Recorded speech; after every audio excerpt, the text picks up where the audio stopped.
Deus ordis princeps pacis,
et Spiritui Sancto, sic ut erat in principio, et nunc et semper, et in saecula saeculorum.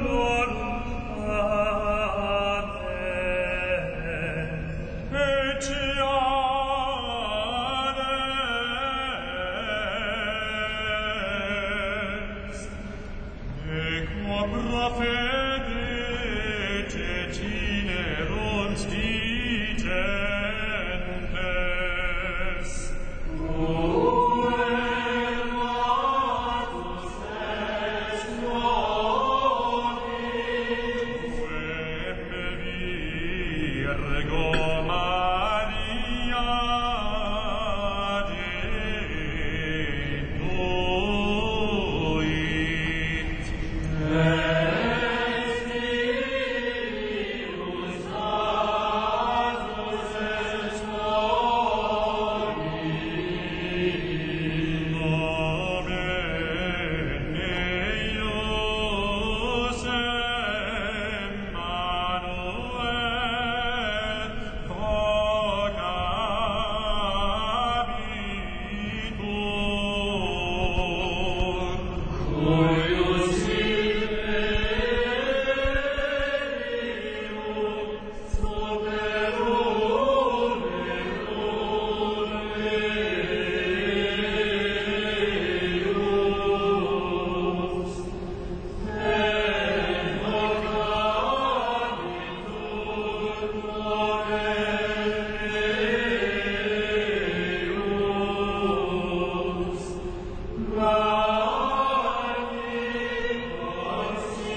Au nom du Père, du Fils et du Saint-Esprit, la paix soit avec vous.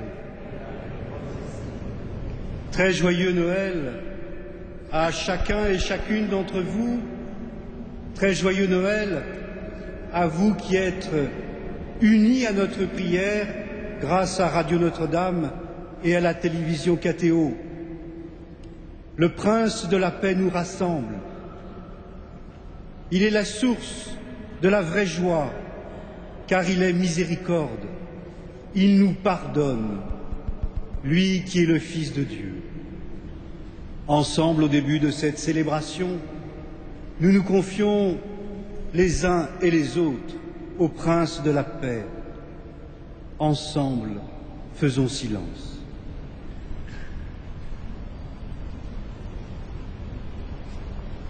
Je confesse à Dieu Tout-Puissant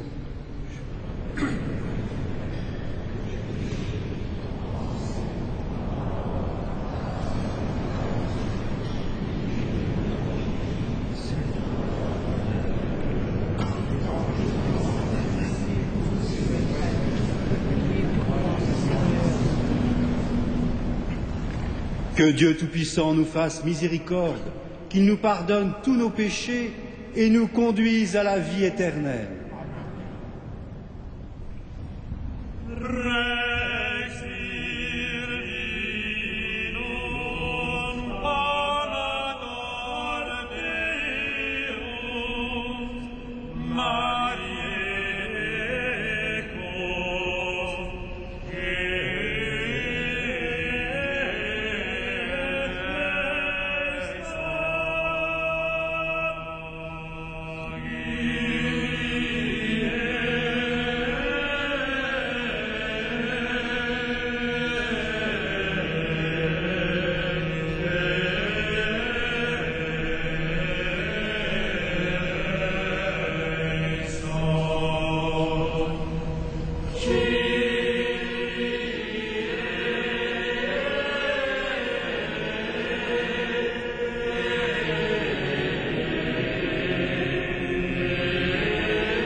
d'un seul cœur, prions. Père, toi qui as merveilleusement créé l'homme et plus merveilleusement encore rétabli sa dignité, fais-nous participer à la divinité de ton Fils, puisqu'il a voulu prendre notre humanité, lui qui vit et règne avec toi et le Saint-Esprit, maintenant et pour les siècles des siècles. Amen.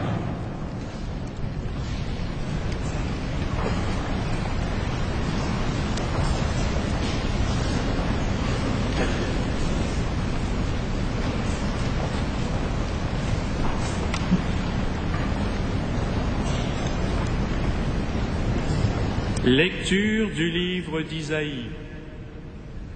Comme il est beau de voir courir sur les montagnes le messager qui annonce la paix, le messager de la bonne nouvelle qui annonce le salut, celui qui vient dire à la cité sainte, il est roi ton Dieu.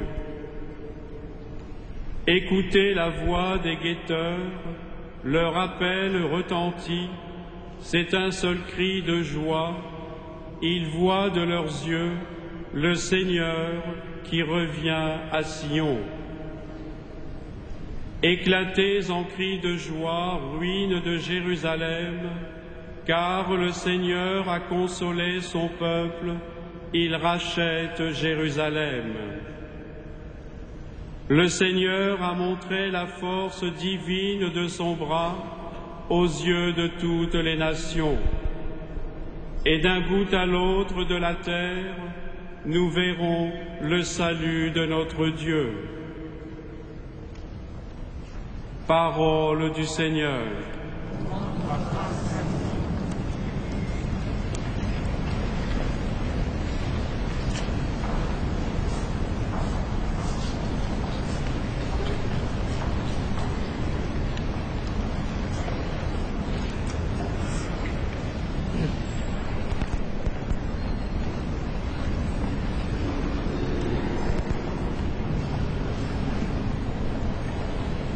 Wieder und omnes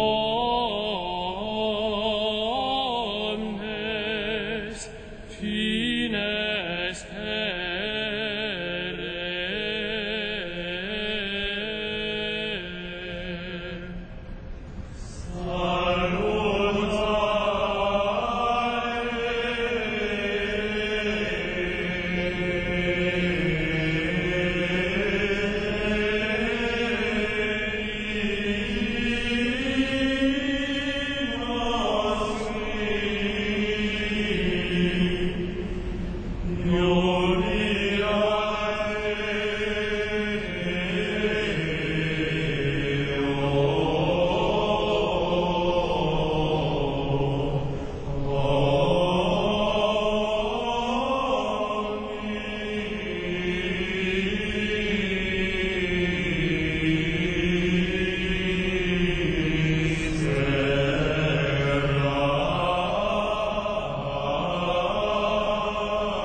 fecit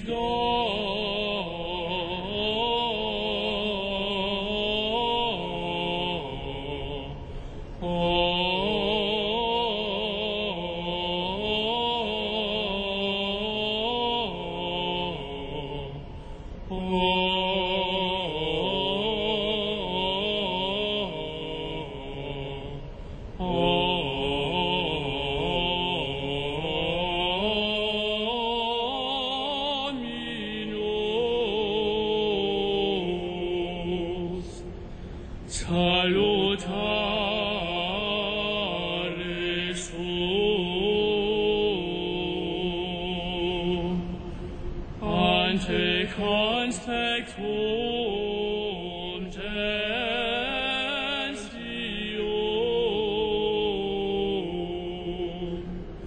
revelavi justitia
Commencement de la lettre aux Hébreux. Souvent, dans le passé, Dieu a parlé à nos pères par les prophètes sous des formes fragmentaires et variées. Mais dans les derniers temps, dans ces jours où nous sommes, il nous a parlé par ce Fils, qu'il a établi héritier de toutes choses et par qui il a créé les mondes.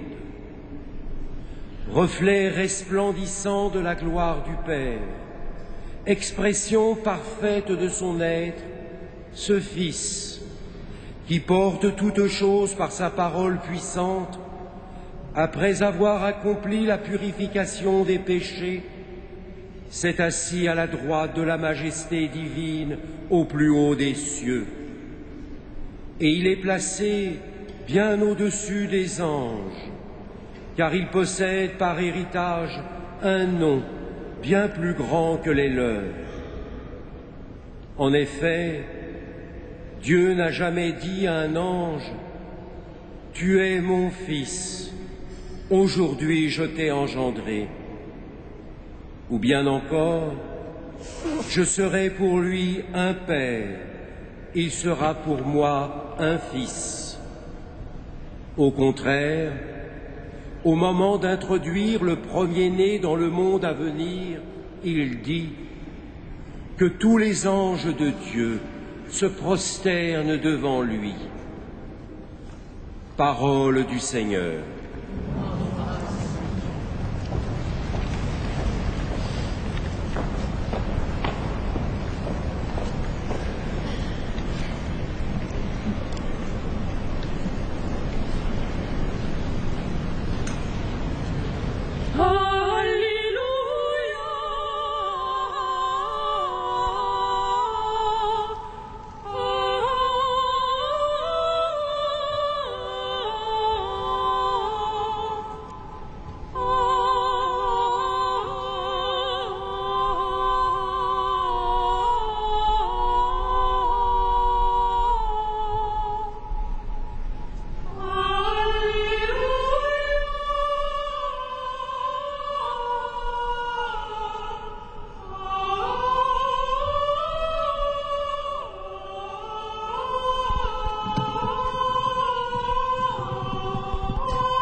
Le Seigneur soit avec vous.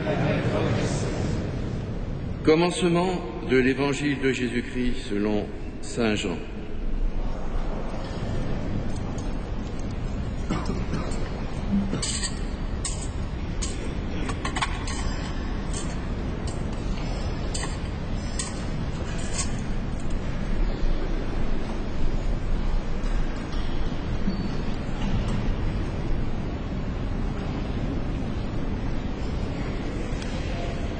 Au commencement était le Verbe, la parole de Dieu.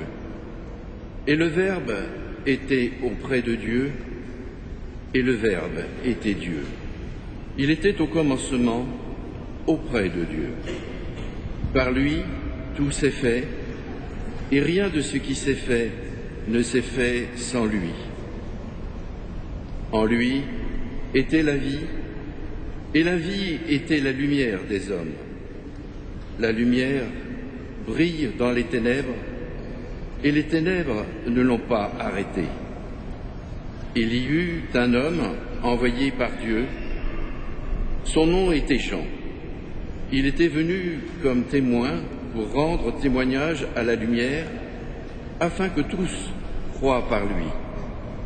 Cet homme n'était pas la lumière, mais il était là pour lui rendre témoignage. Le Verbe était la vraie lumière qui éclaire tout homme en venant dans le monde. Il était dans le monde, lui par qui le monde s'était fait, mais le monde ne l'a pas reconnu. Il est venu chez les siens, et les siens ne l'ont pas reçu. Mais tous ceux qui l'ont reçu, ceux qui croient en son nom, il leur a donné de pouvoir devenir enfants de Dieu. Ils ne sont pas nés de la chair et du sang, ni d'une volonté charnelle, ni d'une volonté d'homme. Ils sont nés de Dieu. Et le Verbe s'est fait chair.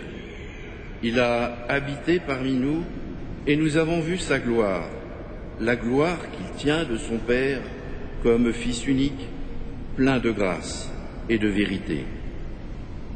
Jean-Baptiste lui rend témoignage en proclamant: Voici celui dont j'ai dit, lui qui vient derrière moi.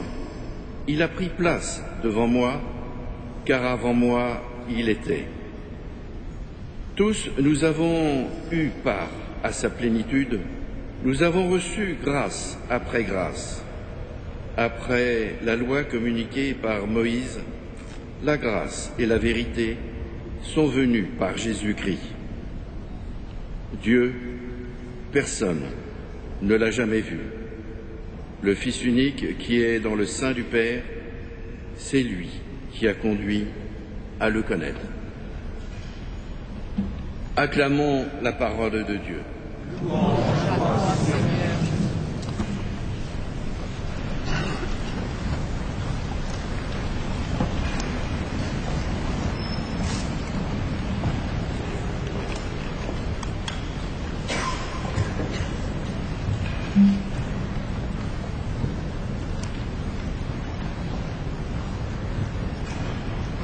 Comme il est beau de voir courir sur les montagnes le messager de la bonne nouvelle qui annonce le salut. Celui qui vient dire à la cité sainte: il est roi ton Dieu. En ce jour de Noël, la liturgie, avec la première lecture, nous suggère que la naissance de l'enfant de Bethléem ouvre les temps de la mission. Après les anges, ces messagers de Dieu, présents en nombre à la crèche et auprès des bergers, il revient aux hommes d'être les messagers de Dieu, les porteurs de la bonne nouvelle. Avec la naissance de l'enfant Jésus se rassemble le peuple des enfants de Dieu, renouvelée par la liturgie, celle de l'Avent et celle de Noël. Si nous sommes présents ce matin dans cette cathédrale, si vous nous écoutez grâce à Radio Notre-Dame, si vous nous voyez grâce à Catéo, c'est qu'ensemble, nous percevons l'inouï message de la naissance du Sauveur, le Fils de Dieu. Ce message, si nous en sommes les bénéficiaires, nous en sommes aussi les messagers, les témoins, à qui Dieu confie la charge de la mission. Les messagers que nous sommes, nous ne sommes pas extérieurs au message que nous annonçons. Car oui, nous sommes aussi l'objet de la bonne nouvelle, aimé par le Christ, pour que nous recevions la vie véritable, pour que nous puissions, par le baptême, devenir les membres du Christ, unis à la vie trinitaire. Je voudrais montrer comment sont intimement liés la foi, la louange et la mission. Devant la crèche va naître en nous le silence, l'émerveillement, la louange, et plus que cela, l'admiration, l'adoration. Pour ceux qui sont dans cette cathédrale, nous pourrons tous aller nous recueillir devant la belle crèche qui se trouve près des hauts-reliefs à ma droite. Et nous le verrons. La louange va être le jaillissement de notre foi. Il en va de même pour la mission. La mission n'est pas une obligation extérieure à nous-mêmes, comme l'adoration, la louange, la charité. La mission est le jaillissement de l'Esprit Saint en notre cœur, le jaillissement de la foi. Nous sentons au plus intime de nous-mêmes le désir profond de donner ce que nous avons reçu, la foi au Sauveur, de donner la foi à ceux qui ne connaissent pas le Christ, ou peut-être à ceux qui l'ont rejeté, de donner gratuitement ce que nous avons reçu gratuitement. Quel est le contenu de cette foi que nous avons à annoncer? Comme nous venons de l'entendre dans le livre d'Isaïe, nous sommes des messagers qui annoncent le salut. Et pour être plus précis, nous annonçons, nous présentons le Christ Jésus, qui est le Sauveur. Le nom qu'il porte, Jésus, ce qui veut dire le Seigneur sauve. Nous sommes ici devant l'originalité, la radicalité du christianisme. Un chrétien n'est pas l'adepte d'une religion. Il n'adhère pas, à une série de dogmes, de principes moraux ou philosophiques. Il adhère à la personne du Christ. Il lui donne sa foi, sa confiance. Le contenu de la foi est révélé dans et par le Christ. Le magnifique prologue de Saint Jean que nous venons d'entendre manifeste bien comment toute la foi, toute la révélation, toute la compréhension de l'histoire de l'humanité, de l'histoire du salut, se déploie dans le Verbe incarné. Et plus que cela, c'est le Verbe incarné qui nous révèle qui est Dieu. Dieu, personne ne l'a jamais vu. Le Fils unique, qui est dans le sein du Père, c'est lui qui a conduit à le connaître. Et nous sommes saisis avec toute la création dans ce mouvement que le prologue de Saint Jean met admirablement en lumière. Le Verbe qui vient de Dieu, qui demeure parmi nous, qui demeure parmi les siens, retourne dans le sein du Père pour remporter avec lui toute la création. Ainsi, la mission est de faire connaître le Verbe incarné, le Christ Sauveur. Benoît XVI, comme son prédécesseur, le bienheureux Jean-Paul II, nous invite sans cesse à la nouvelle évangélisation. Et la cathédrale Notre-Dame de Paris sera mobilisée au cours du prochain Carême 2012 dans une grande mission métropole, avec 11 autres villes, capitales européennes. Et à Paris, nous aurons un grand temps de mission le week-end des Rameaux, Hosanna dans la ville, pour nous préparer à la Semaine Sainte. Pour le pape Benoît XVI, il y a urgence pour que nous puissions envoyer ce message fort à l'ensemble de l'Église, de toute l'Europe. Oui, le temps de l'Église est celui de l'évangélisation.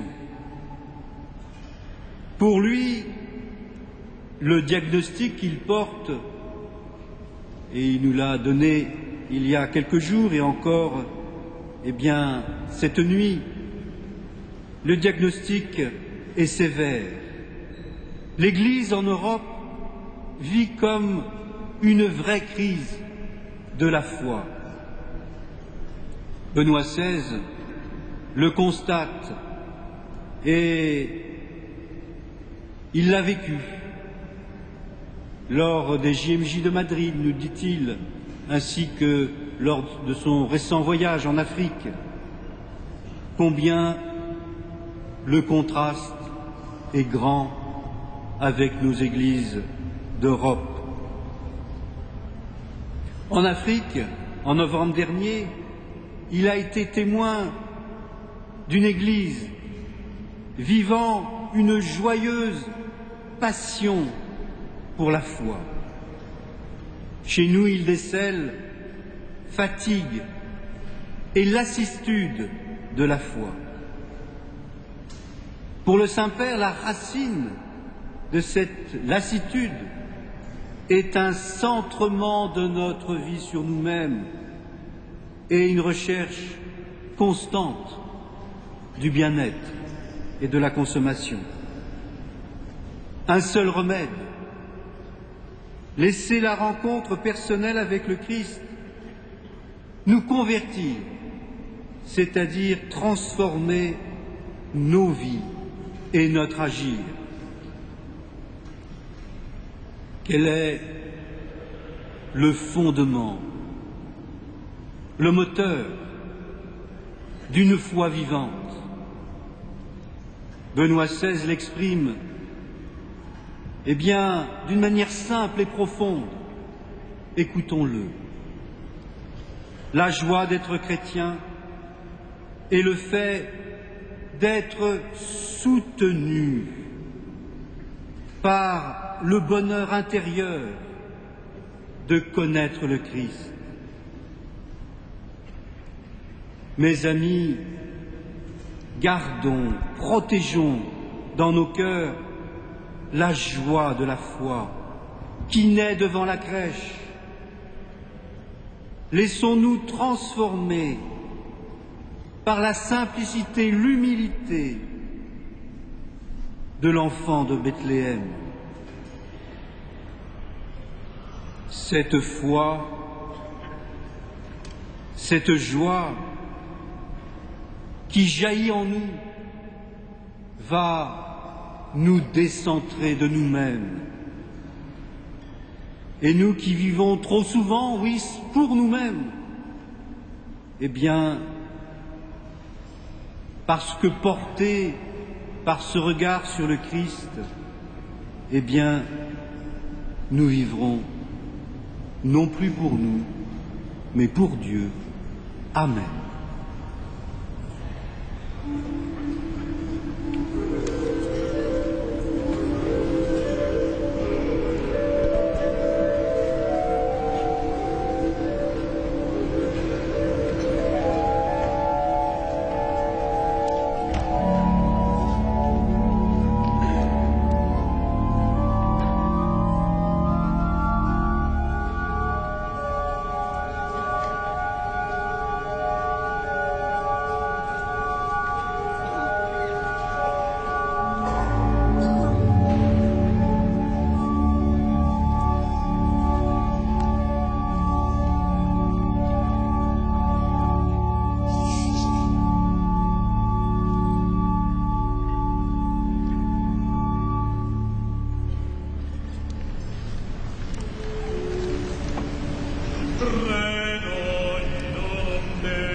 Au moment d'offrir le sacrifice de toute l'Église,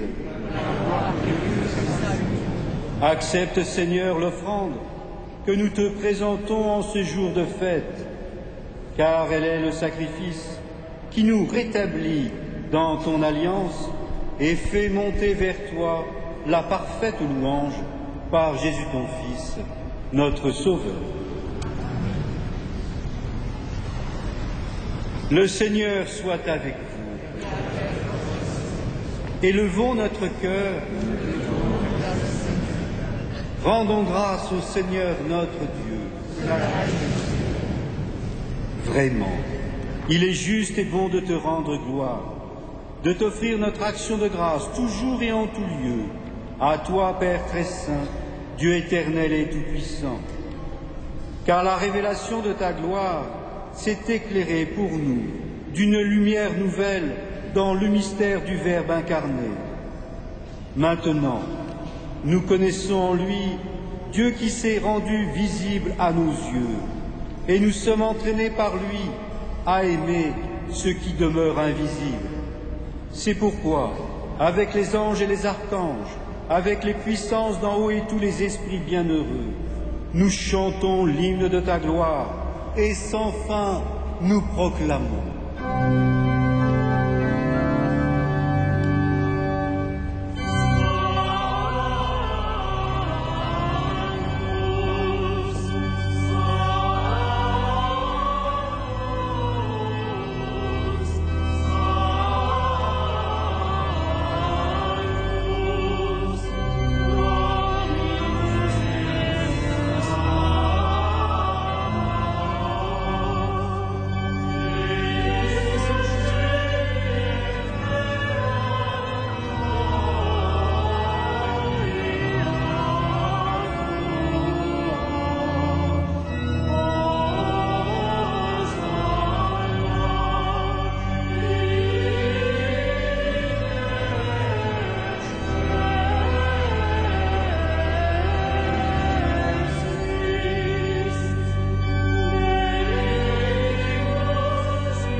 Tu es vraiment saint, Dieu de l'univers, et toute la création proclame ta louange.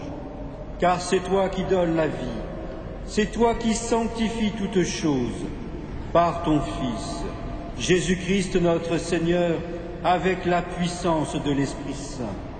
Et tu ne cesses de rassembler ton peuple, afin qu'il te présente, partout dans le monde, une offrande pure. C'est pourquoi nous voici rassemblés devant toi, et dans la communion de toute l'Église, nous célébrons le jour très saint où Marie, dans la gloire de sa virginité, enfanta le Sauveur du monde. Par lui, notre Rédempteur et notre Seigneur, Dieu Tout-Puissant, nous te supplions de consacrer toi-même les offrandes que nous apportons.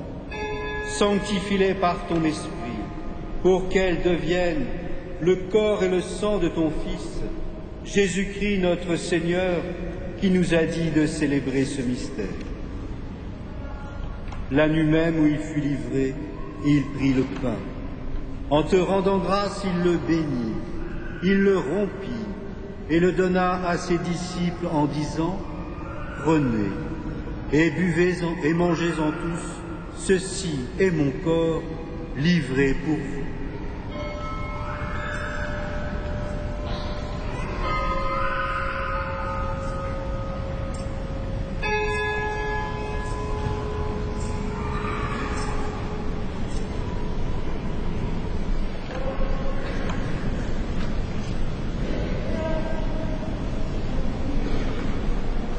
De même, à la fin du repas, il prit la coupe, En te rendant grâce, il la bénit et la donna à ses disciples en disant : Prenez et buvez-en tous, car ceci est la coupe de mon sang, le sang de l'alliance nouvelle et éternelle, qui sera versé pour vous et pour la multitude en rémission des péchés. Vous ferez cela en mémoire de moi.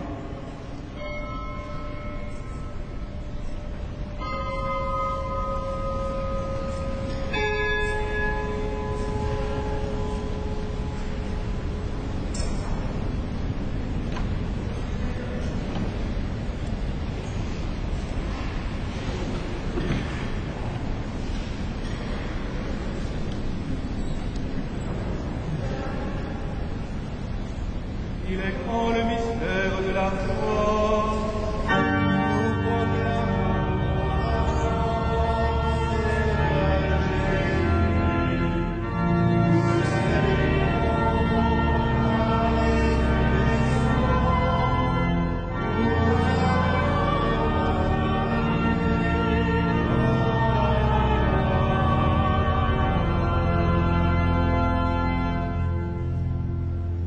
En faisant mémoire de ton Fils, de sa passion qui nous sauve, de sa glorieuse résurrection et de son ascension dans le ciel, alors que nous attendons son dernier avènement, nous présentons cette offrande vivante et sainte pour te rendre grâce. Regarde, Seigneur, le sacrifice de ton Église et daigne y reconnaître celui de ton Fils qui nous a rétablis dans ton alliance. Quand nous serons nourris de son corps et de son sang et remplis de l'Esprit Saint, accorde-nous d'être un seul corps et un seul esprit dans le Christ.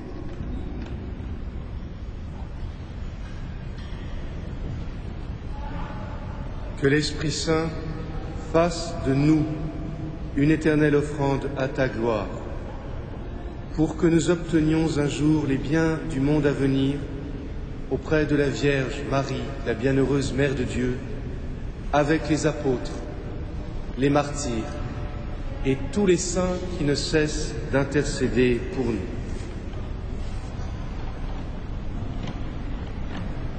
Et maintenant, nous te supplions, Seigneur, par le sacrifice qui nous réconcilie avec toi, étends au monde entier le salut et la paix.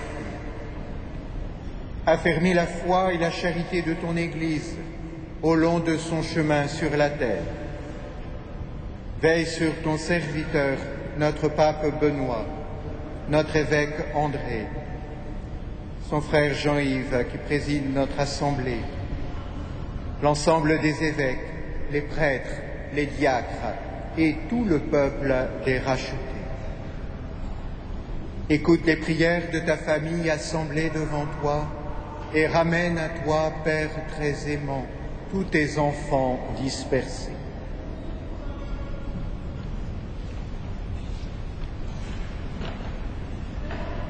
Pour nos frères défunts, pour les hommes qui ont quitté ce monde et donc qui connaissent la droiture, nous te prions. Reçois-les dans ton royaume, où nous espérons être comblés de ta gloire, tous ensemble et pour l'éternité, par le Christ notre Seigneur, par qui tu donnes au monde toute grâce et tout bien.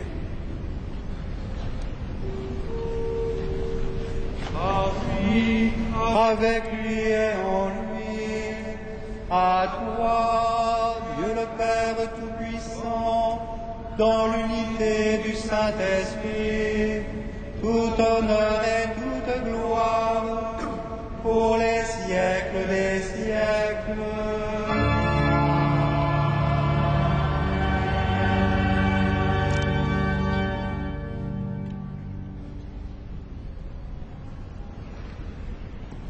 Enfants de Dieu, nous le sommes par la volonté du Père.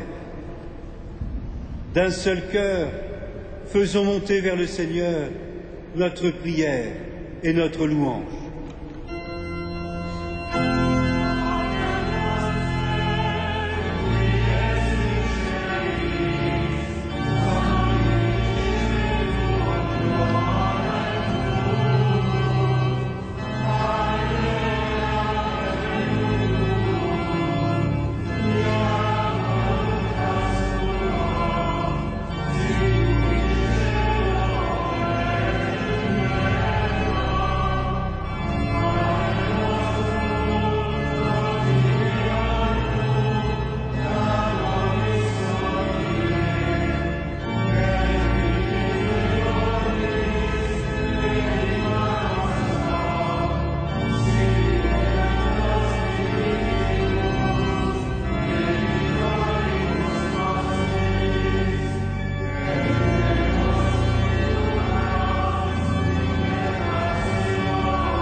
Délivre-nous de tout mal, Seigneur, et donne la paix à notre temps. Par ta miséricorde, libère-nous du péché. Rassure-nous devant les épreuves en cette vie, où nous espérons le bonheur que tu promets et l'avènement de Jésus-Christ, notre Sauveur. Grâce à toi qui appartienne, le règne, la puissance et la gloire, pour les siècles des siècles. Seigneur Jésus-Christ, tu as dit à tes apôtres, « Je vous laisse la paix, je vous donne ma paix. Ne regarde pas nos péchés, mais la foi de ton Église. Pour que ta volonté s'accomplisse, donne-lui toujours cette paix et conduis-la vers l'unité parfaite, toi qui règnes pour les siècles des siècles. Amen. Que la paix du Seigneur soit toujours avec vous. Frères et sœurs, dans la charité du Christ, donnez-vous la paix.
Heureux les invités au repas du Seigneur, voici l'agneau de Dieu qui enlève le péché du monde.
Salus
conspectu gentium revelavit justitiam sua.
Poursuivons notre prière.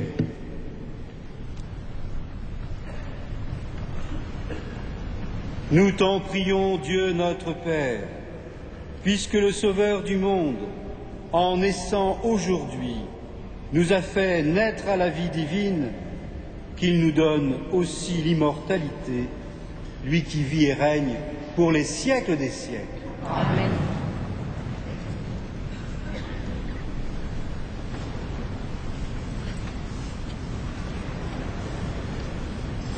Vous pouvez vous asseoir, frères et sœurs, pour quelques annonces.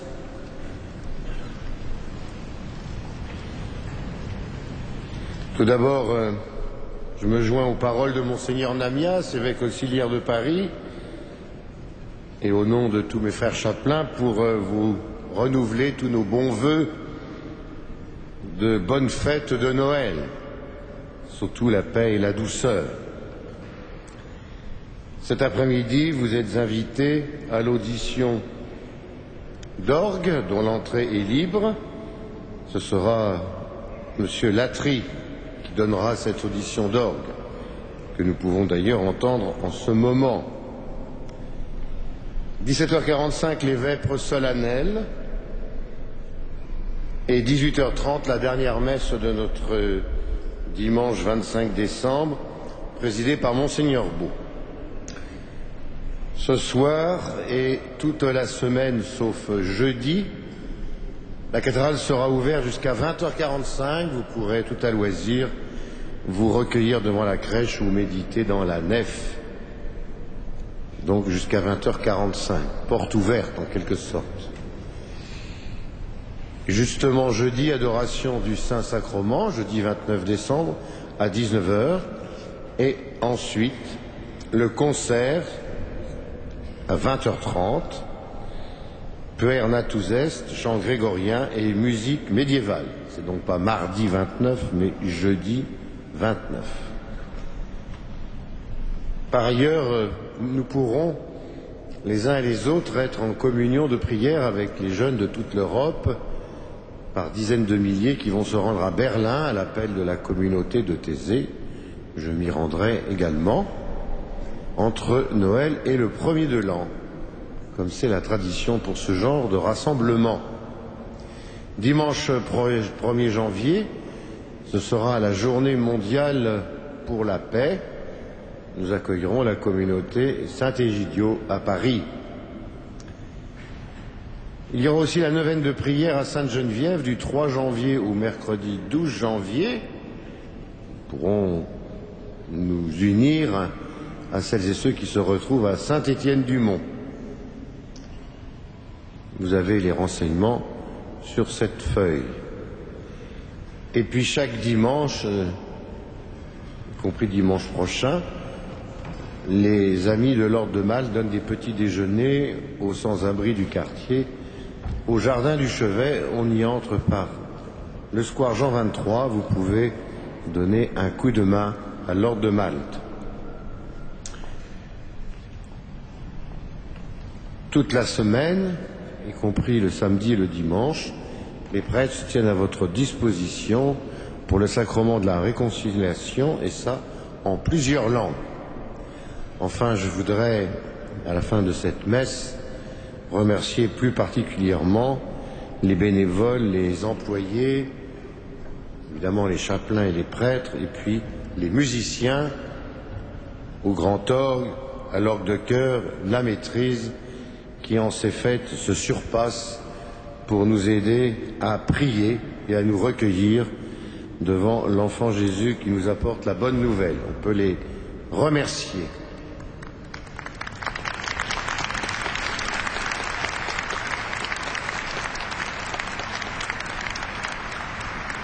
Et nous pouvons nous mettre debout pour terminer notre prière avec Monseigneur Jean-Yves Lamias, à qui je souhaite un bon Noël. Je voudrais m'associer à ces remerciements chaleureux. J'évoquais tout à l'heure dans l'homélie la nouvelle évangélisation. Je suis impressionné comment, dimanche après dimanche, semaine après semaine, l'ensemble de vos équipes, Monseigneur Jacquin, est ainsi au service de l'évangélisation. Comment, à travers la qualité de l'accueil, mais aussi la beauté des chants, nous rendons le témoignage au Christ vivant, ressuscité. Donc un grand merci pour ce travail fidèle. Le Seigneur soit avec vous. Dans son amour infini, Dieu a donné son Fils au monde pour en dissiper les ténèbres. Par le mystère de la nativité du Christ, il a fait resplendir cette nuit très sainte, qu'il vous sauve de l'aveuglement du péché et qu'il ouvre vos yeux à sa lumière. Il a voulu que les bergers reçoivent d'un ange l'annonce d'une grande joie pour tout le peuple, qu'ils mettent en vos cœurs cette même joie et vous prennent comme messagers de sa bonne nouvelle aujourd'hui, il vous est né un Sauveur. Par l'incarnation de son Fils, il a scellé l'alliance du ciel et de la terre. Qu'il vous donne sa paix, qu'il vous tienne en sa bienveillance, qu'il vous unisse dès maintenant à l'Église du ciel. Et que Dieu Tout-Puissant vous bénisse et vous garde, le Père, le Fils et le Saint-Esprit. Allez dans la paix du Christ. Nous rendons grâce à Dieu.